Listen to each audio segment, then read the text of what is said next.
Yo, what's good, YouTube? It's boardzy, and these are going to be some first impressions of some shocking new mice that came in the past few days. The Pulsar by You custom mouse designing service, and the Zaunkoenig M3K, a 24-gram carbon fiber, true carbon fiber, fingertip mouse that I'm sure many of you are familiar with, but this is the newest iteration.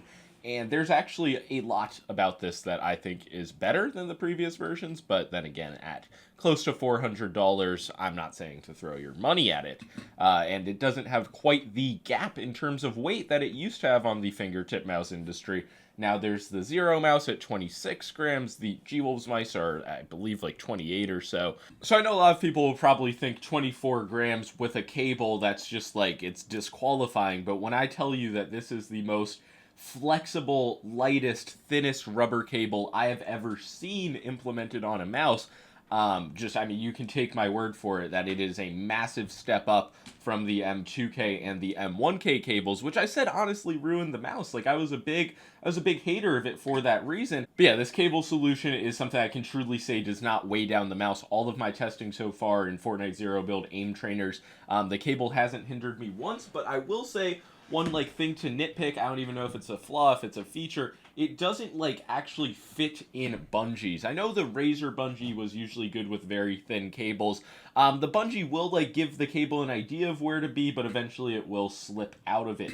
So yeah, being too thin for bungees is really the only thing to note, but just the flexibility and the fact that it doesn't really move such a light mouse that much, it just shows that it's a good cable. But moving on from that, another thing that changed compared to the M2K is the coating. I believe the M2Ks were sandblasted, and they just had like a dry but kind of like smoothed out feeling. You could still obviously tell it's a carbon fiber shell, but this M3K, it has this somewhat scaled design. It really just feels like you're touching a carbon fiber snake. That is how the texture is.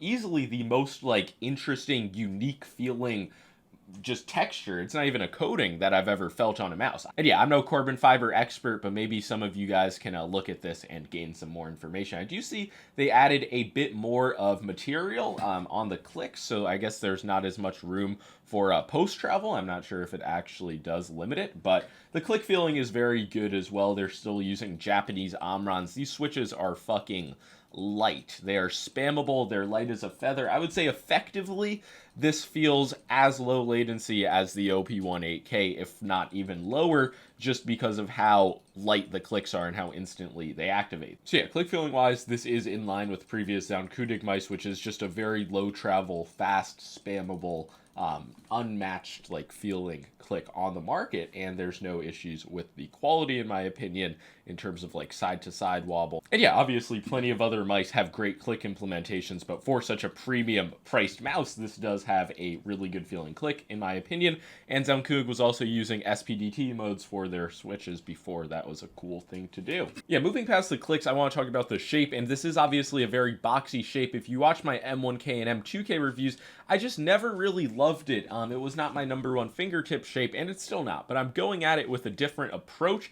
I'm gripping very far back on the mouse, and I generally had some grip tape on. But yeah, there's still something about like flicking to the right side with this mouse and like making a small adjustment that just feels easier on a shape like the X2 Mini, the Final Mouse Yolex Small. I don't know what it is, and G-Wolves did send me some more clay. This looks like a fucking bag of drugs, but you know, I could do some unholy things and potentially modify the right side of it. But yeah, I do have a very like nice pinch-like grip on this mouse as opposed to what I did previously, which was grip kind of far up, and it just never felt right. And yeah, I have to have at least like 150 hours on the various versions of Zaunkoenig mice by now, and I'm sure I tried gripping it in towards the back at some point, but it definitely feels much more pleasant just as a total package now than it did before. And another thing gripping farther back does is it makes the sensor position feel relatively more forward compared to where it was previously. So that's another nice advantage. Speaking of the sensor, they have finally upgraded to a 3399 from a 3360, which was beginning to feel kind of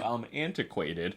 But yeah, 3399, that is the same generation as the 3395, but it's just a higher power consuming sensor, so wireless mice generally avoided it except for one batch of a G-Wolves mouse and the Razer Viper Ultimate, I believe. But yeah, wired, it's a very good sensor. I don't really have anything bad to note performance-wise, except I did have this one bug the first day I was using it where anytime I would scroll, it would just like freeze my mouse input. But yeah, after I did a factory reset, which you trigger through some button combo listed on their website, the issue went away. So that's just one like very minor thing to note, but it no longer affects me. So yeah, that's just kind of my first impressions of the M3K. I definitely have to put some more time on it, get adjusted to the shape, just the insanely lightweight. But yeah, honestly, for me, the lightweight wire is a huge upgrade because I finally see the vision. Like, if you have a really low tension fingertip grip and you just want a mouse that feels like practically nothing for like a tracking heavy, I mean, it doesn't even have to be a tracking heavy game. Whatever you play, aside from Fortnite builds, presuming you use side buttons, but this is besides the point.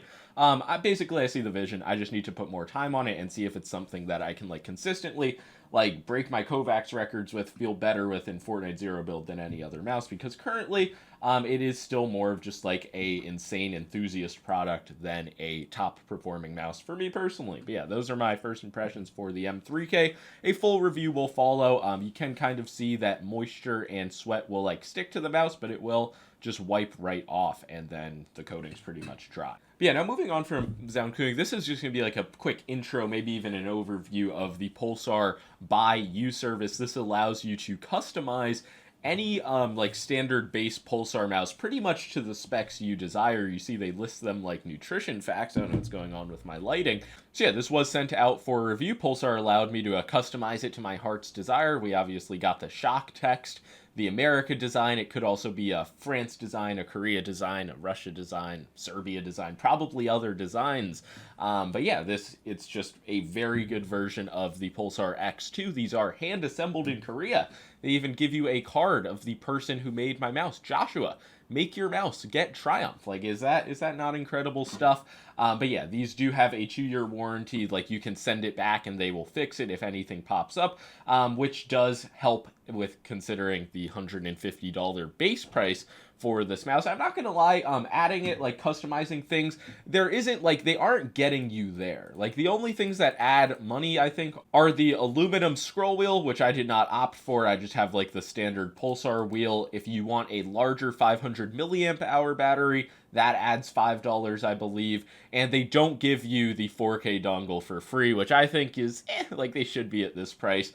But yeah, the text service is also free, but it does max out at 5 characters. So there is that, but this is cheaper than going the route of like getting a custom painted mouse.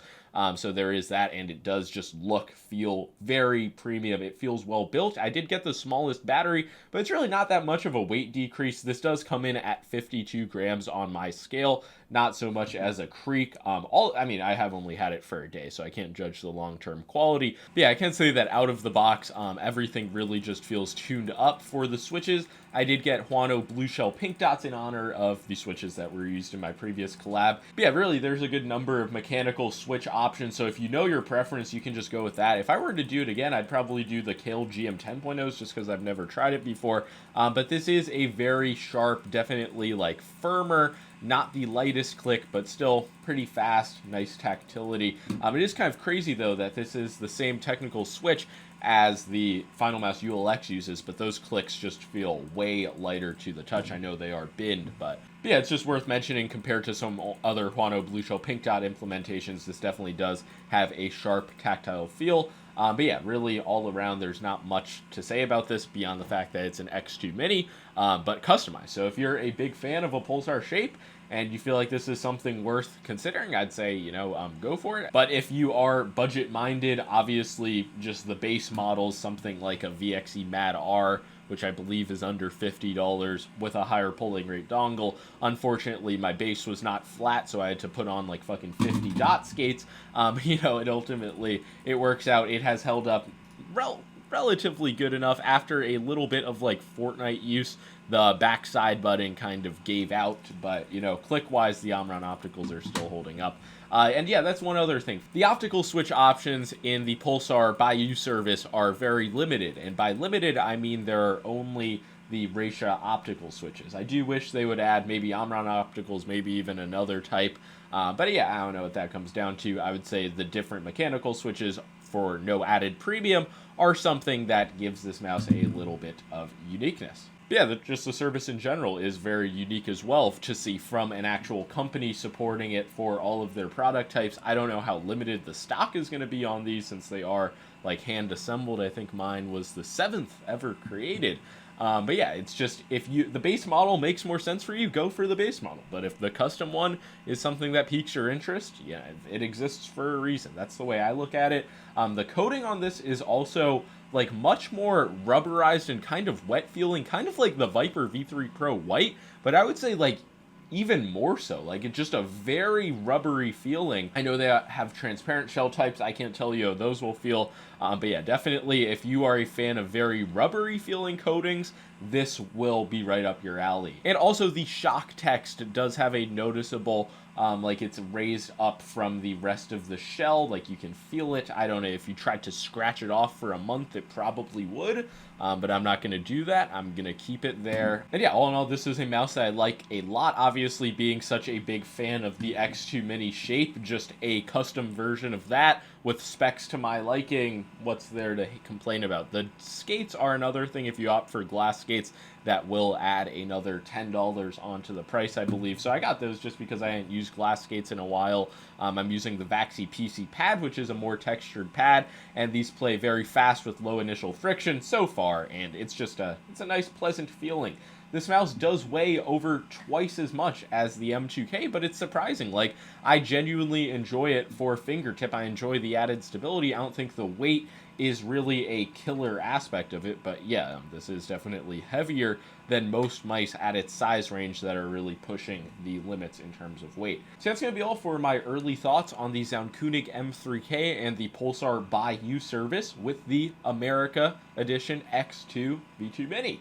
If you enjoyed this video, make sure to leave a like and subscribe. Any other questions, comments, feel free to leave them below. That's going to be all. Peace out.